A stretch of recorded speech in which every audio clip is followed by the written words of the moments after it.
o herói épico? O herói épico é meu, vou ter essa imagem aí, vou tentar ser sucinto. Essa imagem aí é do Civilization, na verdade, e é do Gilgamesh, porque o Gilgamesh, além de herói dos épicos, era também o rei. Então, quando você joga no Civilization com a Suméria, o líder que você comanda é o Gilgamesh. O herói épico, e numa explicação para os zoomers que veem a gente, é o super-herói da antiguidade. Né? Hoje a gente usa o termo épico de maneira muito ampla, muito aberta. A gente fala assim, tal coisa é épica, não sei o quê, justamente porque o herói épico e as histórias, né, o termo épico, nesse caso, tanto é que o poema sobre o Gilgamesh é chamado de Épico de Gilgamesh. O épico, nesse sentido, era mais sobre a estrutura do poema, modelo, mecânico, vamos dizer assim, de um poema. O poema épico tinha características específicas. Mas a gente sempre usa nesse sentido de grandes proporções, de uma coisa colossal. Nossa, tal filme é um épico. Tal filme é um épico, normalmente ele tem cenas enormes, gasta muito dinheiro, faz muito efeito especial. Nossa, Titanic é um épico. Todo filme do... Como é que é o nome dele? O cara que fez Gladiador, Ridley Scott. Todo filme do Ridley Scott é um épico, porque ele mete 1.200 figurantes, aquela coisa toda. E o épico é derivado disso, porque os heróis épicos, eles eram originalmente essa coisa grandiosa. O primeiro deles, que é Gilgamesh, no caso, foi um rei lendário da Suméria, e todas as histórias dele são de, matou, igual Hércules, matou o boi de não sei quem, desceu ao inferno, foi na lua, aquelas coisas bem... Quanto mais aberto, mais poderoso, maior. Então, assim, o herói épico, ele é sempre muito, muito, muito poderoso. O épico de Gilgamesh não foi escrito nem em papel, ele foi encontrado em escrita cuneiforme, tabuleta de pedra. Então, assim, ele sempre vai passar por essas situações míticas, essas coisas lendárias, e eles se tornam lendas em si. Eles se tornam esses mitos. Então você está pensando em antagonistas lendários, em desafios míticos e tal. O Gilgamesh é um herói épico. Agora, o Ulisses da Odisseia, por exemplo, que enfrenta o Polifemo, que enfrenta o próprio Poseidon, que vai parar na ilha de não sei o que. Então, tudo isso é um herói épico, que inventa lá o cavalo de pau do Troia. O Dante. O cavalo de pau. Ele dá o cavalo de pau e vira. Então é por causa disso que essa galera fica passando aqui na frente de casa. Exatamente, eles são épicos também. Em última instância, a Divina Comédia é um épico, então o Dante da Divina Comédia é um épico. Como a gente já falou, a jornada do herói é comumente a jornada do herói típica, porque a gente está falando os heróis épicos, muitas vezes são os heróis das mitologias. Então você tem heróis da mitologia hindu, você tem heróis da mitologia budista, há quem considere Jesus Cristo um herói épico, porque as histórias deles são, em última instância, grandiosas, né? Aquela coisa, o maluco atravessou, andou na água lá, transformou as 40 dias e noites sem comer nada. 40 dias sem comer nada e tal. Moisés abriu o Mar Vermelho. Qualquer que seja o motivo para o cara conseguir fazer o que ele faz, é uma coisa épica, uma coisa grandiosa, e que está vinculada, né, menos no caso da mitologia cristã, mas no caso do Gilgamesh, enfim, a glória e a honra. O épico de Gilgamesh acaba com ele procurando a imortalidade, porque o companheiro de viagem dele morre e ele resolve que ele é o momento de procurar a imortalidade. Ele não consegue, no final ele morre, e aí tudo que ele fez durante a vida dele se torna muito relevante. Então, nesse sentido, o herói épico tem essa característica que a gente falou do exemplo e da construção do espírito do tempo muito relevante, tanto é que eles se tornam símbolos nacionais.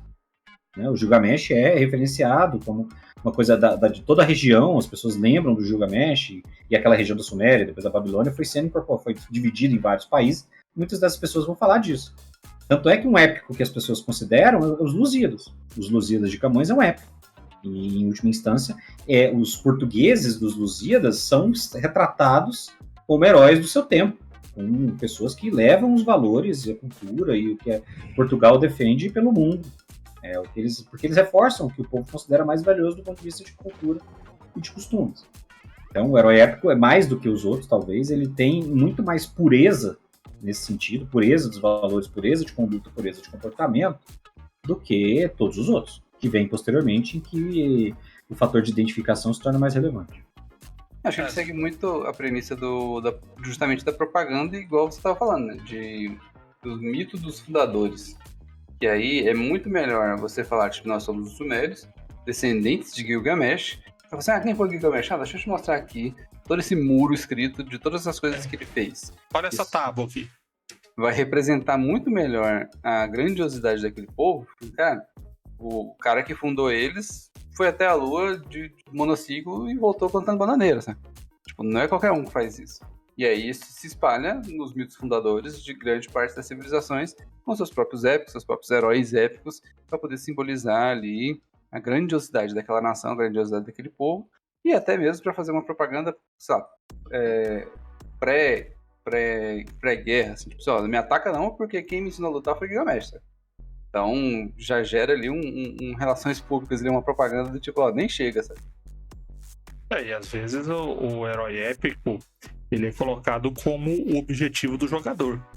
Porque quando os jogadores começam a criar seus personagens de nível baixo, normalmente o mestre coloca para eles exemplos no cenário de outros personagens que têm nível muito avançado, que conseguiram grandes feitos, que conseguiram e que estão por aí, que podem ser encontrados ainda. Então o que os jogadores geralmente fazem eles miram nessa galera, eles passam a montar os personagens para que eles cheguem nesse mesmo nível. Eles querem eles em si serem os heróis épicos. No final da aventura deles, eles resolveram um grande mal e colocar o nome deles gravado na história como os realizadores de algo impossível, de algo lendário, de algo mítico e místico, magnânimo, onipotente e extremamente poderoso, semi-fenomenal, ao ser lembrado por toda a história. Muitas partes desses heróis de cenário são incluídos, inclusive, na criação do cenário, né?